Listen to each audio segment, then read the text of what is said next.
braços de Deus, a esperança está nascendo de novo pra você. Aqui é seu lugar, aqui é seu lugar. Jesus está sorrindo pra você. Nada acontece por acaso em sua vida. Você está aqui pra Deus curar suas feridas. Ele quer lhe dar novos planos, novos sonhos. Sempre vai amar você. Aqui é seu lugar. Descanse feliz nos braços de Deus. A esperança está nascendo de novo pra você. Aqui é seu lugar, aqui é seu lugar. Jesus está sorrindo pra você, pra você. Ouça a voz do Espírito falando ao seu coração. Hoje é tempo de sua graça, Deus quer dar o seu perdão. Corra pros seus braços, Ele é seu amigo. Deus o trouxe aqui pra aceitar o seu pedido. Volte pra Jesus, venha para a luz. Nada mais importa, aqui é seu lugar. Nele existe vida, seu caminho irá abençoar. Venha como estiver, pros braços do seu Pai, pros braços do seu Pai.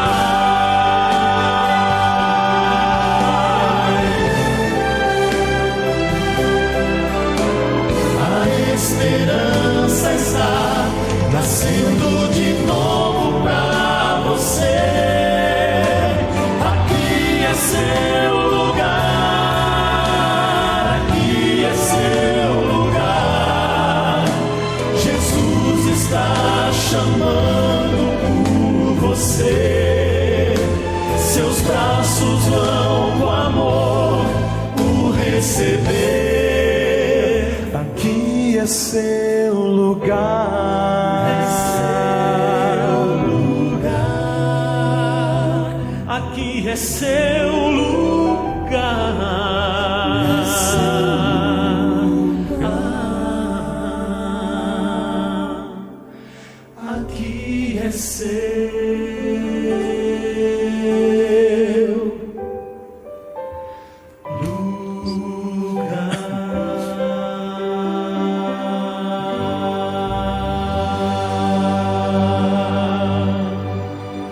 Deus amado, misericordioso. Ó Senhor, louvamos o Teu nome e exaltamos nesse lugar. Rogamos, Senhor, a Tua presença, além desse lugar também dentro do nosso coração e da nossa alma. Ó Senhor, nos entregamos ao Senhor, deixando assim com que o Senhor haja na nossa vida, operando miraculosamente, além das nossas forças. Reconhecemos o seu poderio, a sua força. Ó Deus, não temos nenhum lugar melhor para ir, a não ser aqui, diante da tua presença. Visita cada coração aqui, e o meu, em nome de Jesus. Amém. 100 anos depois do reinado de Davi, surgiu um rei chamado Acabe. Parece até coincidência, mas ele acabou com Israel. Acabou. Ele detonou Israel. Todo líder que não se dedica ao Senhor, que não coloca a sua vida na mão do Senhor, acaba com seus liderados. Todo aquele que pensa que consegue, que pensa que sabe, todo aquele que confia nas suas forças, todo aquele que procura o poder terreno, todo aquele que procura fazer a sua vontade em detrimento da vontade de Deus, todo aquele que olha para si mesmo, acaba com a sua liderança. E todos nós somos líderes de algum tipo de rebanho.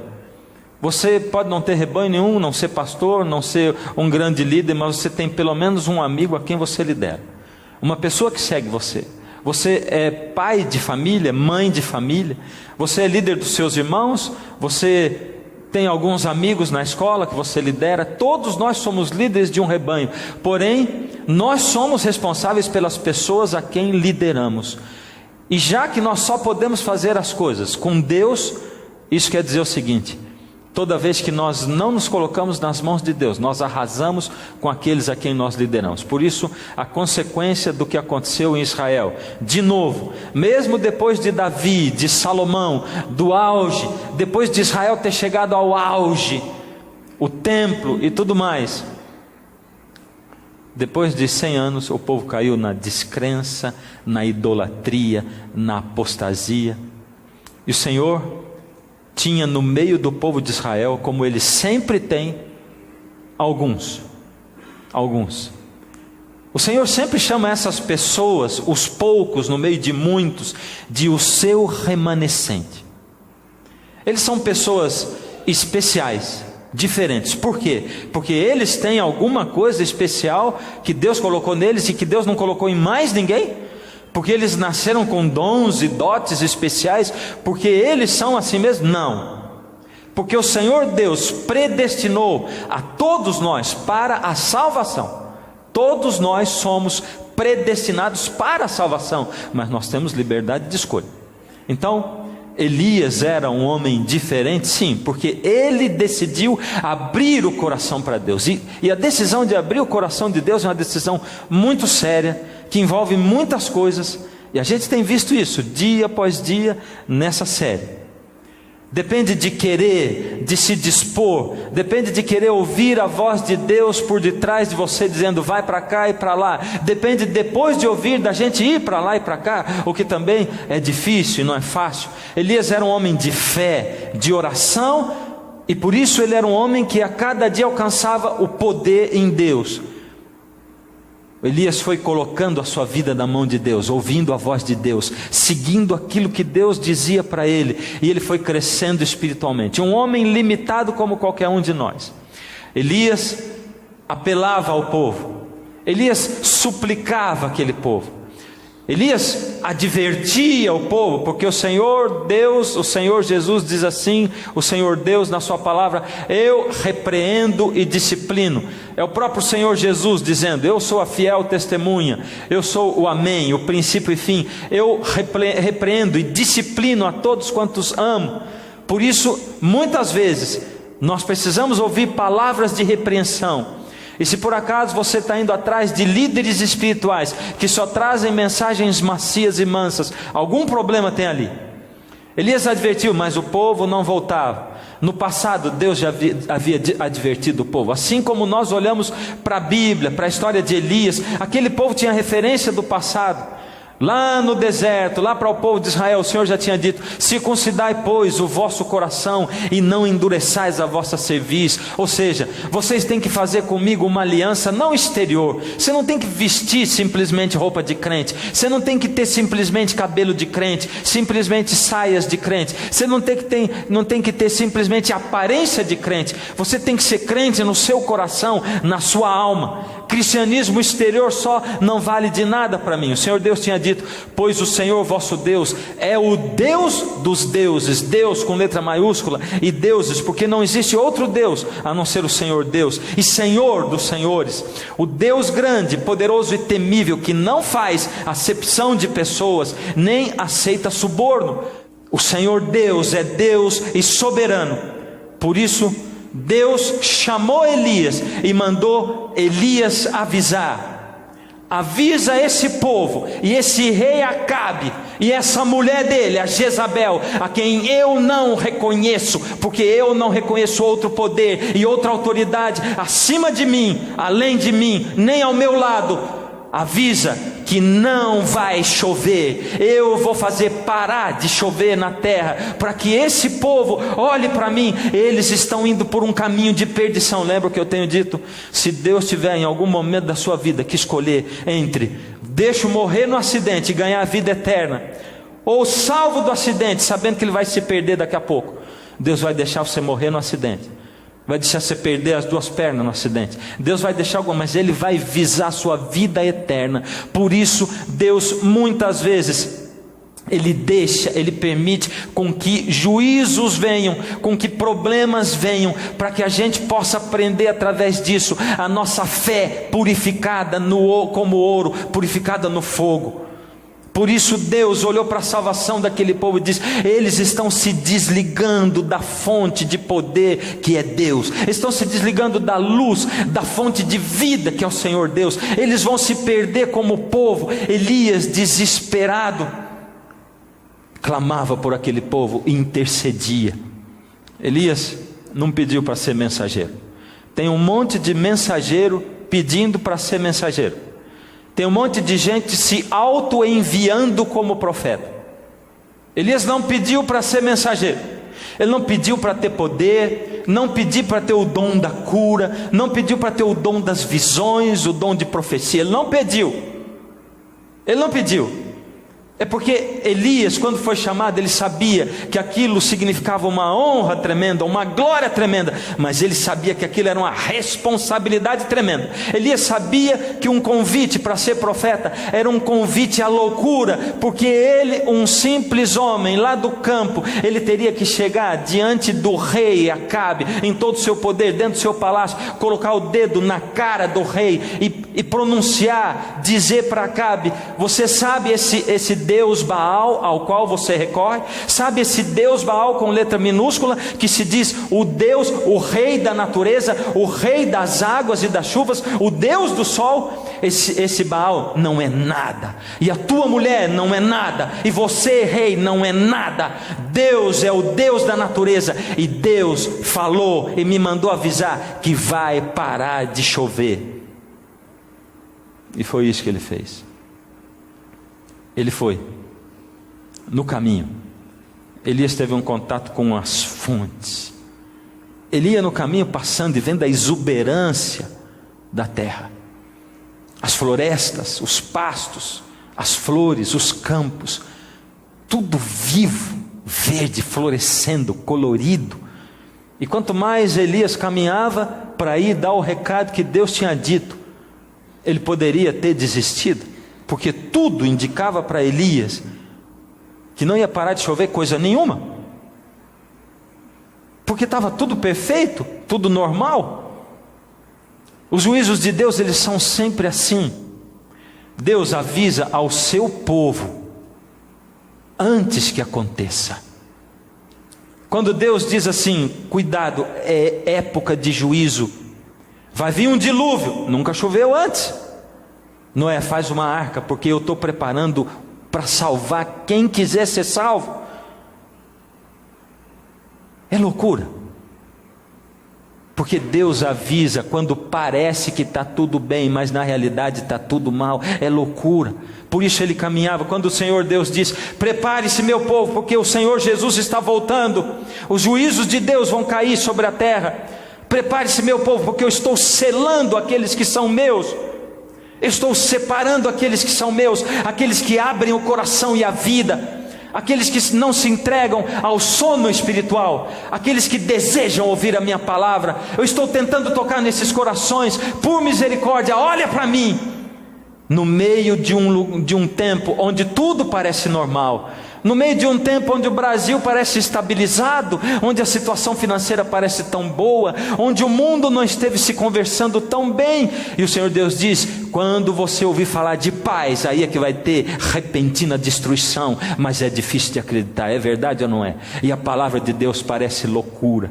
Elias chegou no palácio, não sei como, mas eu sei como. Foi através do poder de Deus. Ele foi passando pelas sentinelas, ninguém notou nada. Ele passou por guardas e mais guardas. Ele entrou dentro do palácio, ele foi dentro da sala do trono real. Ele chegou, e quando ele chegou, Elias, o João ninguém, Acabe levou um susto. E Elias ergueu os braços para o céu, ergueu a mão e pronunciou o juízo que Deus tinha mandado ele pronunciar. Então Elias, o tesbita, dos moradores de Gileade, disse a Acabe: tão certo como vive o Senhor, Deus de Israel, perante cuja face estou, nem orvalho, nem chuva haverá nesses anos, segundo a minha palavra, porque o Senhor me disse, Ele me enviou, e Ele me pediu para que eu dissesse isso. Logo em seguida, veio de novo a palavra do Senhor a Elias, e o Senhor disse: retira-te daqui, vai para o lado do oriente, esconde-te junto à torrente de Querite, fronteira ao Jordão, beberás da torrente, e ordenei aos corvos que ali mesmo te sustentem. Agora Elias foi esconder-se num cantinho. Elias foi levado por Deus, guiado por Deus. Não é assim que o Espírito de Deus faz conosco? Quando você estiver se desviando para a direita ou para a esquerda, você vai ouvir atrás de você uma voz dizendo: esse é o caminho, andai por ele. Se você estiver no meio da provação, do problema, se você estiver, por ter escolhido ser guiado por Deus e trilhar o caminho de Deus, sendo apertado, comprimido, se tiver algum poder maior do que você prendendo você, o Senhor é aquele que te liberta daquele que é mais forte do que você. É esse. Jezabel ficou irada e saiu para caçar Elias. Por isso Deus mandou Elias se esconder. Por isso Deus o alimentou. De início Elias foi submetido ao escárnio, ao ridículo. As pessoas começaram a rir de Elias, porque nada indicava que Elias estivesse certo. Por isso ele foi submetido ao escárnio, as pessoas riam dele.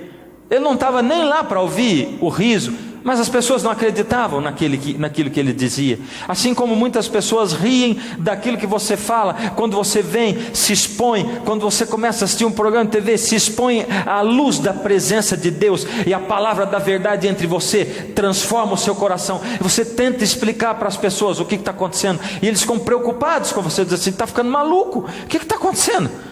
Está fora do normal? Eu não sei, daqui a pouco vai ter que internar, está virando o quê? E uns dão risada, né? Aqueles que se preocupam menos, eles dão risada. Eles dizem: está virando o quê agora? Está virando fanático, né? Só que a palavra do Senhor, ela teve cumprimento imediato, e na mesma hora, parou de chover.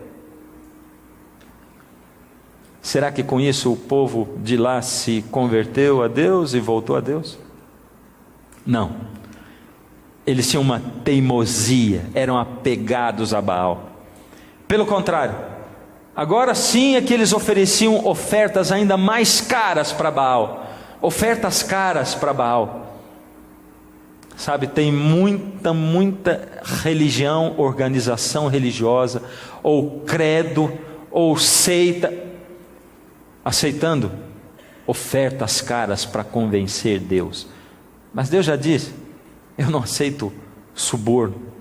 A devoção deles aos rituais deles aumentou mais. E eles ainda buscavam mais a Baal, e eles se voltavam contra Elias. 1 ano sem chover. Você sabe o que é 1 ano sem chover? Todo ano, quando chega aquela época da seca, a gente vê. Tem época que a seca se estende mais, centro-oeste do Brasil. E agora, há pouco tempo atrás, eu estive no centro-oeste do Brasil, na época da seca mesmo. O ar fica seco, não é? Começa a secar os rebanhos, emagrecendo, os riozinhos secando. Aí não tem colheita, porque também não tem nem jeito de plantar, poeira no ar, as pessoas começam a ter desidratação, as crianças começam a sofrer muito por causa disso, 1 ano sem nada, e as pessoas foram perdendo a sua capacidade, ou a sua de poder sobreviver, de poder ter o que comer, de poder plantar. As pessoas dependem sempre, os pobres principalmente, daquilo que vem no dia. É como o Senhor Deus ensinou o Senhor Jesus a orar: o pão nosso de cada dia nos dá hoje. Os pobrezinhos, a maioria de nós depende do pão de cada dia, não tem uma provisão assim, e a coisa começou a complicar, e o povo começou a passar fome, começou a ter carestia. Jezabel ainda assim negava mais a Deus, e ela colocou todo mundo para culpar Elias. O rei Acabe mandou agora mensageiros de nação em nação, pedindo para os reis das outras nações se comprometerem com ele, perguntando: Elias está por aí na sua nação? Olha, se comprometam comigo. E eles foram tentando alianças com outros países, caçando Elias, culpando Elias, colocaram a cabeça de Elias a prêmio. Nessa época, Jezabel se voltou contra os profetas de Deus, e ela começou a matar os profetas de Deus. Meu Deus, isso pode acontecer? Tremendo, não é? A gente tem uma noção diferente do que é poder diante de Deus, não é verdade? Alguém da sua família fica doente, você ora e a pessoa não sara. Você ora, ela está à beira da morte, e não vai faltar gente da sua família, do seu círculo de amizade, para dizer assim: ué, mas você é masoquista, se lá na tua igreja não está adiantando, vai para tal lugar, para outro lugar, para aquilo. Não interessa se lá eles fazem oração para o diabo, contanto que ele sare. É ou não é? Não interessa a filosofia. Deus já é o contrário. O Senhor Deus diz que aqueles que virão em nome dele fazendo milagres, expulsando demônios, mas que levaram as pessoas para longe da verdade dele, da palavra dele, essas pessoas, quando Jesus voltar, ele dirá a elas: e lhes direi explicitamente: apartai-vos de mim, vós que praticais a iniquidade, não vos conheço. O Senhor Deus valoriza a mensagem e não o mensageiro. Ele não quer saber de religião, ele quer saber da palavra dele, ele quer saber se seguem o que Jesus seguiu. É isso, é a verdade. Então eu simplesmente vou atrás do poder, da cura. É isso que me interessa? O que me interessa é simplesmente ser curado? Ora, aqueles apóstolos, discípulos que vieram depois de Cristo, todos eles, exceto João, morreram martirizados, degolados, crucificados de ponta cabeça, crucificados, morreram assim, e eram os fiéis seguidores de Cristo. Os profetas de Deus foram perseguidos por Jezabel e foram mortos, mas Obadias, que era mordomo da casa de Acabe, um homem ligado a Deus, Obadias escondeu 100 profetas de 50 em 50 e alimentou esses profetas com pão e água, que é o que ele conseguia levar para eles, e conseguiu salvar 100 dos profetas de Deus. Agora já eram 2 anos de seca, 2 anos sem água, sem chuva. Cadê Baal?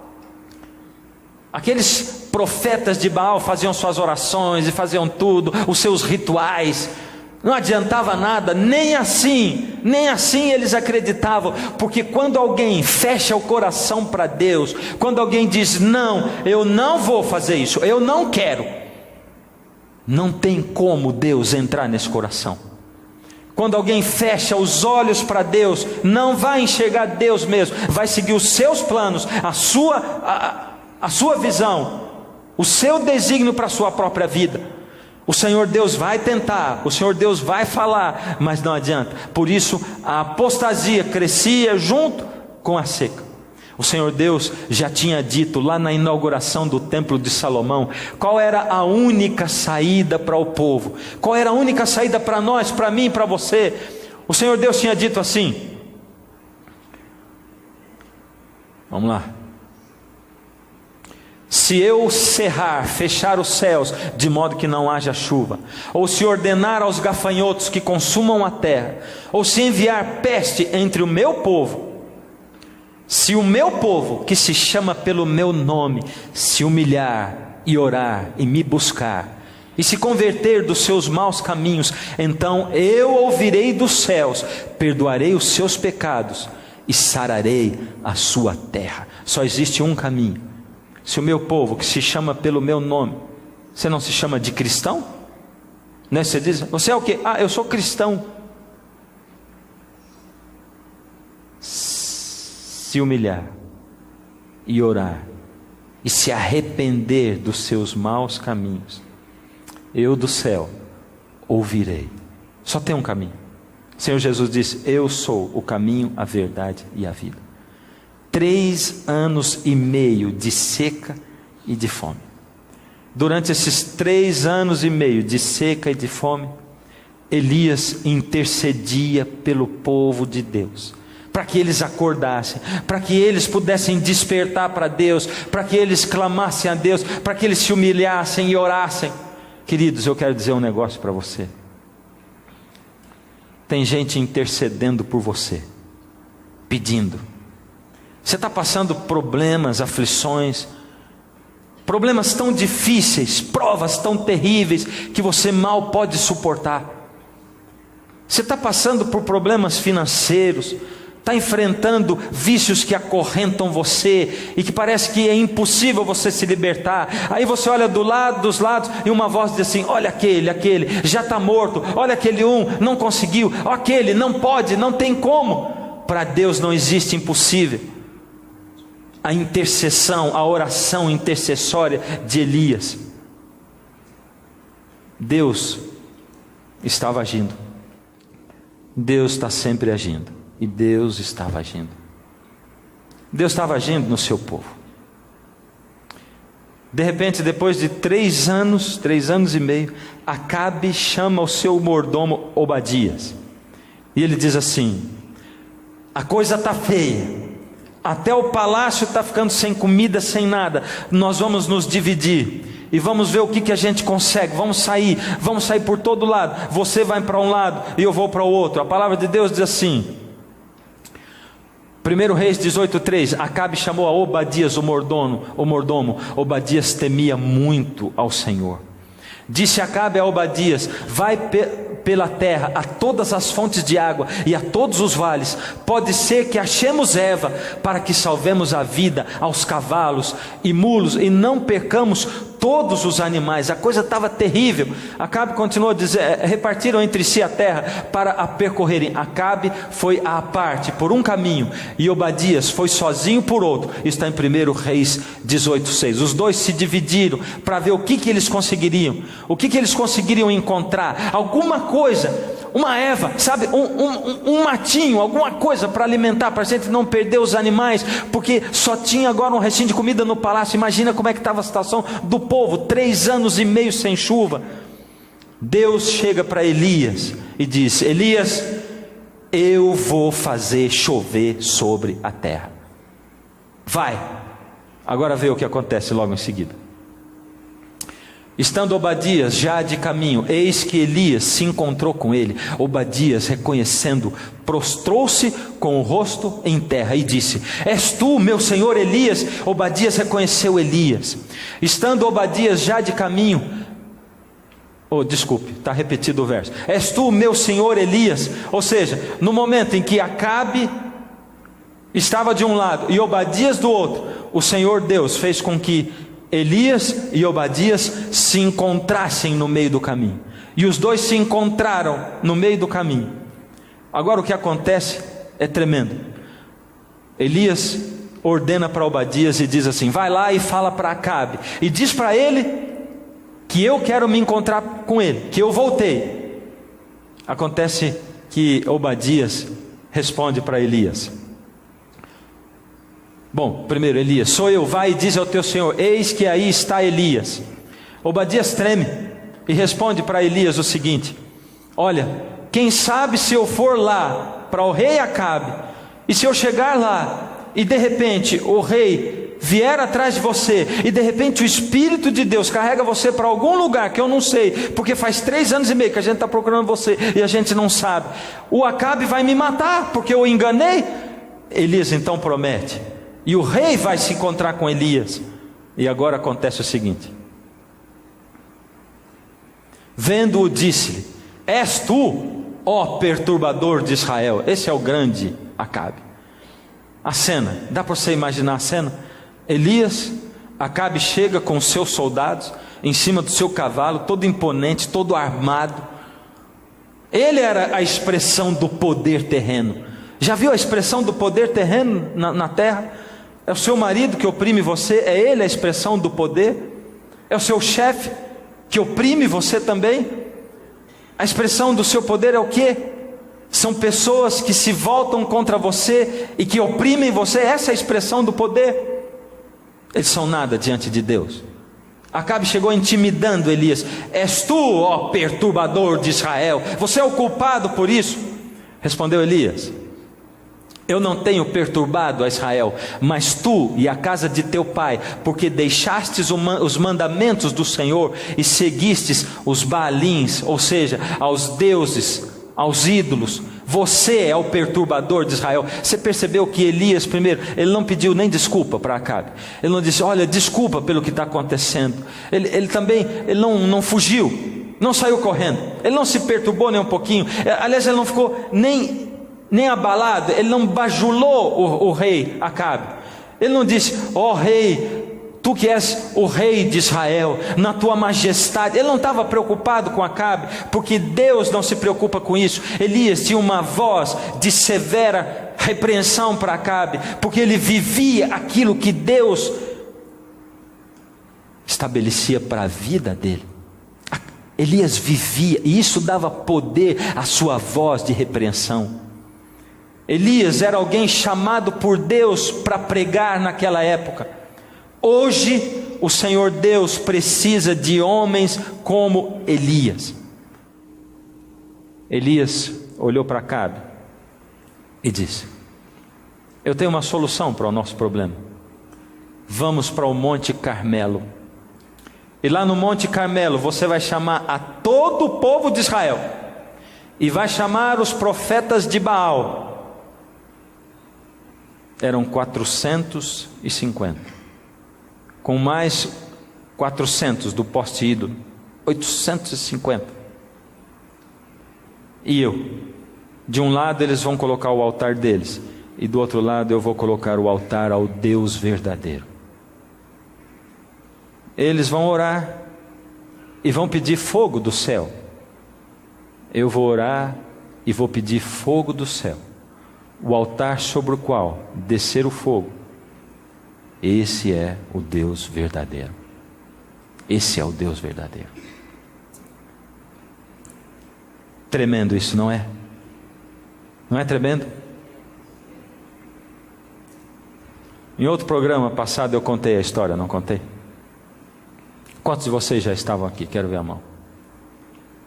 Muitos não estavam. E eu sei que muitos de vocês não assistiram em casa. Vou resumir essa história. Os profetas de Baal fizeram tudo dos seus rituais. Se cortaram, pularam, ofereceram galinha, ofereceram bode, ofereceram porco, ofereceram o que eles quiseram. Eles dançaram, eles pularam, eles entraram em transe, fizeram tudo, porque o transe deles vinha mesmo de Deus. Deus com letra minúscula, porque o Deus com letra minúscula, ele tem poder sim, ele tem poder, ele desceu do céu com poder, ele foi expulso do céu com poder, então ele tem poder para fazer gente entrar em transe, ele tem poder para curar pessoas, ele tem poder para profetizar e depois fazer acontecer o que ele profetizou, ele tem poder. Por isso as pessoas acreditavam em Baal, porque ele tinha um poderzinho do estilinho Baal, de um deusinho com letra minúscula. E Elias não estava se contrapondo simplesmente a gente burra, ele estava se contrapondo a gente que se aliou ao poder das trevas. Porque quando você não se alia ao poder de Deus, automaticamente você se aliou ao poder das trevas. É assim que acontece na vida da gente. Não tem meio termo. Nós vivemos no cenário do grande conflito entre o bem e o mal. Nesse cenário, desse campo de batalha, não existe arquibancada para a gente assistir o que está acontecendo. Só existe campo de batalha. E você já nasce aqui com a roupa do exército ao qual você pertence. O Senhor Deus predestinou a todos nós para a salvação. Por isso o Senhor está dizendo para você e para mim: você me pertence. Você é meu, embora você nasça pecador e com tendência para o pecado, eu morri por você, eu lavei você com o meu sangue, a graça está disponível a você. Você é meu, você só não vai ser meu se você me negar, se você virar as costas para mim, se você achar ridícula a minha mensagem, se você olhar para você e dizer: eu não tenho poder, eu não posso, eu não tenho como, e você olhar para você: olha para mim e eu vou dar para você o poder, porque o poder não está em você, ele está em mim. Elias se contrapôs contra o poder oculto das trevas, o poder do ocultismo, o poder do mundo dos espíritos. Elias se opôs a isso. Elias ficou do lado de Deus e se opôs a tudo o que se chama Deus e que não é Deus, porque tudo o que se chama Deus e não é Deus não está de acordo com essa palavra. Se alguém disser para você: a Bíblia ela é muito boa, ela tem umas partes boas, inspiradas por Deus, outras já caducaram. Toda a Escritura é inspirada. É o que diz lá em Timóteo 3,16. 1 Timóteo 3,16, toda a Escritura é inspirada, divinamente inspirada e útil, é toda ela. Se você jogar fora a história do Gênesis, da criação, se alguém vier dizer para você assim: vamos fazer o seguinte, sabe porque a ciência ela está desenvolvendo demais, aí tem umas teorias aí, umas coisas que agora a gente não consegue, não tem como contradizer a ciência, esse negócio da explosão, sabe?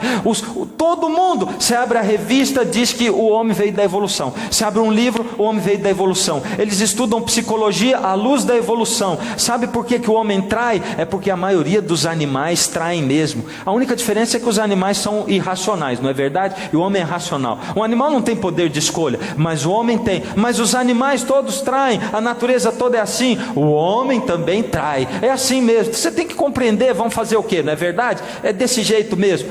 É porque no evolucionismo é assim, cada um luta por si e é o melhor que sobrevive. A evolução explica tudo, não é verdade? Então vamos fazer o seguinte: já que tem essa evolução desse jeito, eu não posso estudar medicina, porque lá na faculdade de medicina os doutores, os entendidos desse mundo, eles riem de Deus e eles zombam dos crentes. Então eu não posso acreditar em Deus. Eu não posso, eu sou advogado, sabe? Lá na minha faculdade de direito tem cada professor inteligente, os doutores, tem lá um desembargador, e sabe que ele não acredita em Deus e ele ensina o direito à luz do evolucionismo, sabe? Eu não posso acreditar em Deus porque eu sou químico, eu sou biólogo. Meu Deus, a biologia está aí provando quase que Deus não existe. Quase, sempre tem o quase, porque nenhuma ciência prova nada. Esses dias eu estava abrindo uma revista e ali aquela revista era a revista Super Interessante, e aquela revista dizia assim: coisas que não dá para provar, e entre elas estava lá: não dá para provar que Deus não existe. Aí eles citaram aquele cientista, o Richard Dawkins, que é um dos maiores pregadores do ateísmo. Ele é evangelista com letra minúscula do ateísmo, e disseram assim: não dá para provar que Deus não existe. Quanto a isso, o Richard Dawkins pode tirar as calças e pisar em cima, morrer de raiva, mas não dá para provar que Deus não existe. Até eles têm que reconhecer que não dá para provar que Deus não existe. E eles deviam ter colocado lá também: não dá para provar cientificamente o evolucionismo, porque não dá para provar. Mas aí eu pego e digo assim: não, eu estudei muito. Não, e vem religiões inteiras, denominações que hoje estão dizendo assim: vamos fazer assim, olha, vamos fazer de conta então que o Gênesis é uma historinha assim, ele é representativo, né? Religiões inteiras, até mesmo a Igreja Católica está assumindo o darwinismo e está jogando o Gênesis fora e está dizendo assim: o homem veio de uma explosão, o homem veio evoluindo, e o Gênesis é só uma representação. Você entende, querido? E não é só a Igreja Católica, porque eu não estou falando mal de você, católico, querido, porque esse púlpito não é para falar mal de ninguém. O que eu estou falando para você é o seguinte: não vai atrás de igreja, não vai atrás de padre, de pastor, não vai atrás do que eu estou falando, vai atrás da Bíblia. Ela é o livro, ela é a verdade, a tua palavra é a verdade.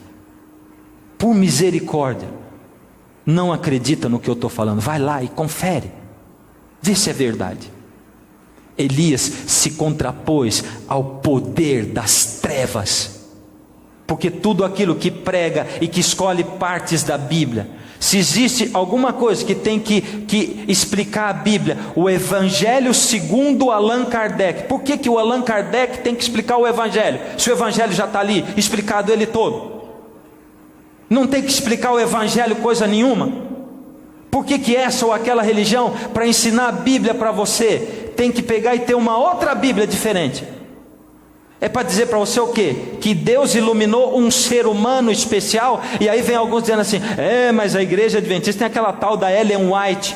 Eu vou dizer para você, Ellen White, ela não tem nada a ver com Bíblia. Bíblia é a Bíblia, ela é a luz, ela é a grande luz. Se eu não for capaz de acreditar na Bíblia e só nela, e pregar para você só pela Bíblia, então a minha religião não presta também. O que Ellen White escreveu foram conselhos maravilhosos, e que agregam coisas maravilhosas à Bíblia, sim, ao que Deus disse. Ela foi sim uma grande educadora, foi uma grande mulher, tudo bem, maravilhoso, mas a Bíblia é a palavra de Deus. Não tem Ellen White, não tem Joseph Smith, não tem nada. Você está entendendo o que eu estou te falando? Tudo aquilo que se contrapõe à palavra de Deus, ou que diz alguma coisa contra, e se a Ellen White falou alguma coisa que está contra a palavra de Deus, não serve mais. Você está entendendo? O que serve é a palavra de Deus. Nós temos que nos guiar pela palavra de Deus unicamente.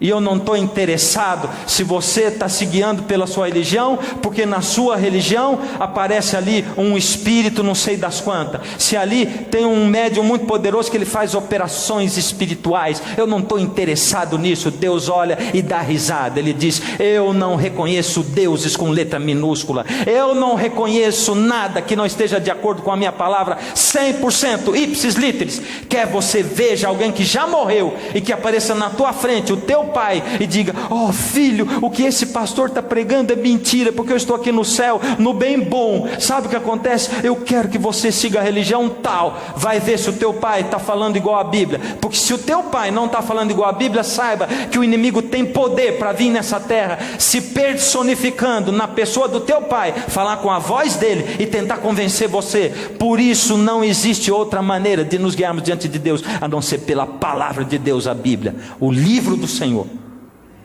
Não tem outro jeito. Se Satanás tem todo esse poder para enganar, só a palavra de Deus, só ela, por misericórdia.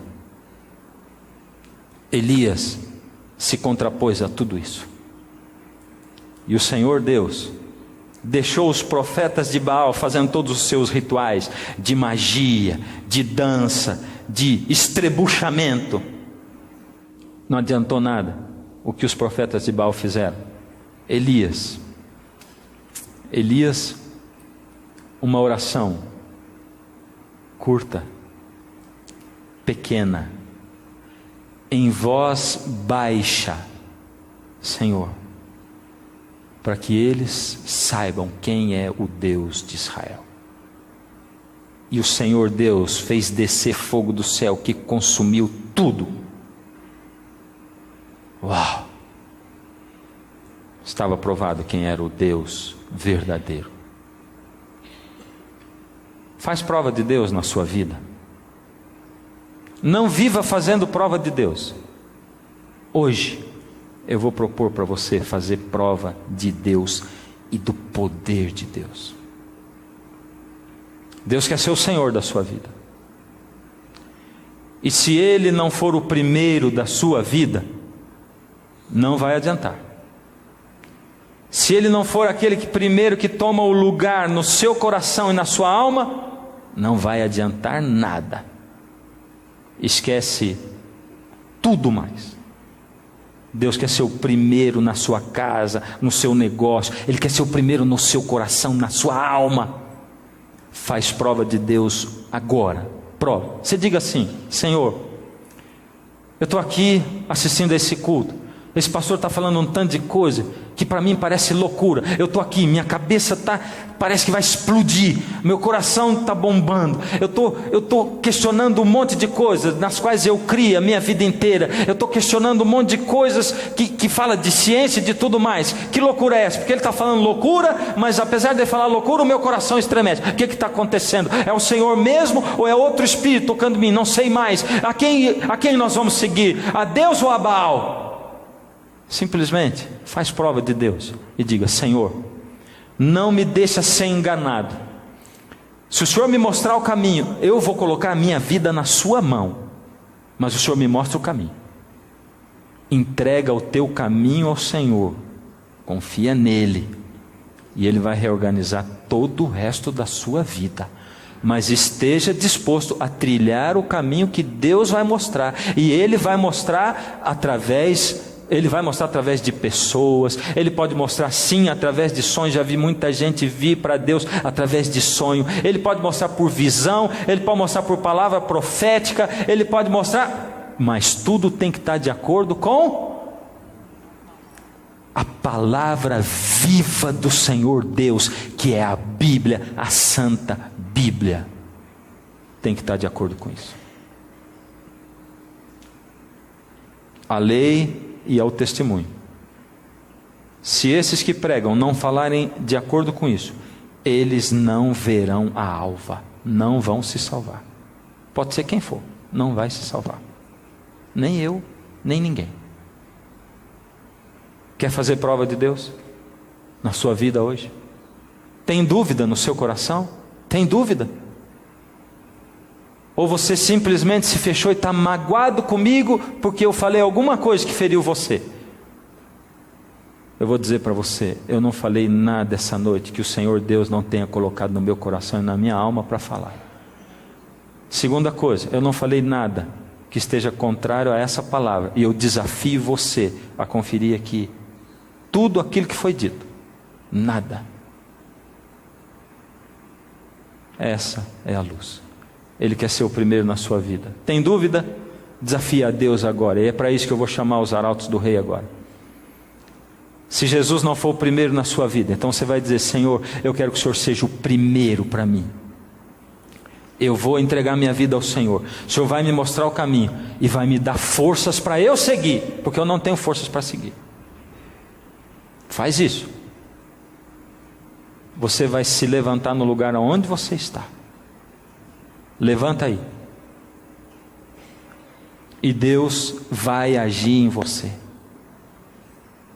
Estou esperando você levantar. Deus está esperando você se levantar diante dele, dizer: Senhor, age na minha vida, não me deixa ter dúvida, mostra o caminho e me dá força, Senhor, porque eu sei que eu não tenho força para seguir o caminho. Mas levanta só você que quer mesmo seguir esse caminho, por misericórdia. Levanta aí na sua casa. Não fica sentadão aí não. Levanta você também. Não interessa quem está sentado aí, levanta. Esse é o dia. Chegou o momento. Os arautos vão cantar. Enquanto isso, ora para Deus, para que se cumpra na sua vida aquilo que eles vão cantar. Que Jesus seja o primeiro e o único. No trono do viver só existe lugar para lugar de quem governa todo o ser. No trono do viver só pode haver Senhor. Se forem dois, um será amado e outro rejeitado. Vem, decide agora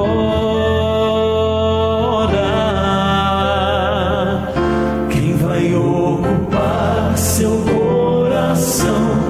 Mas lembre, se ele não for o primeiro em seu coração, então já não é mais nada, não passa de uma ilusão. Mas se ele for o primeiro, o seu companheiro, motivo do céu existir, você vai viver, você vai sorrir, você vai vencer.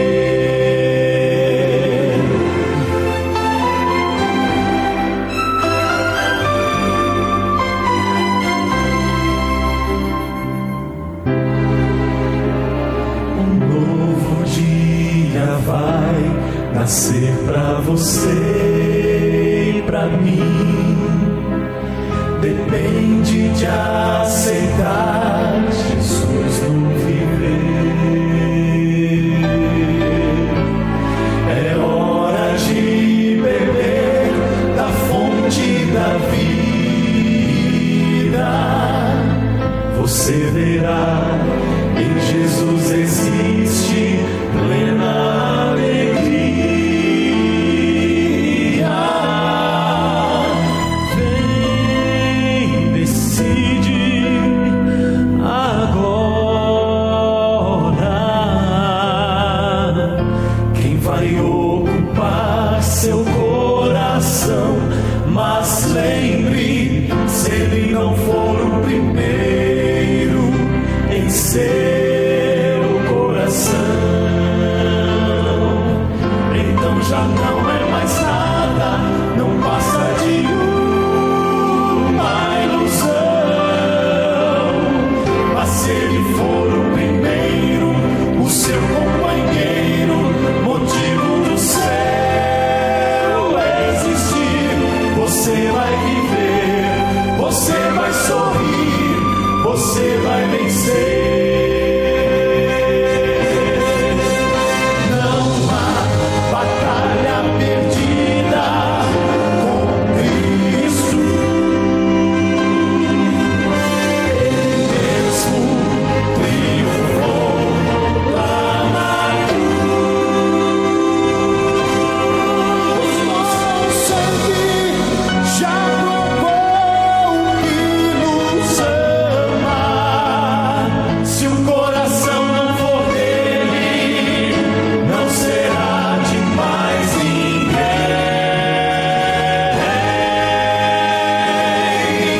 Se ele não for o primeiro em seu coração, então já não é mais nada, não passa de uma ilusão. Mas se ele for o primeiro, o seu companheiro, motivo do céu existir, você vai viver, você vai sorrir, você vai vencer. Você vai viver, você vai sorrir, vai vencer.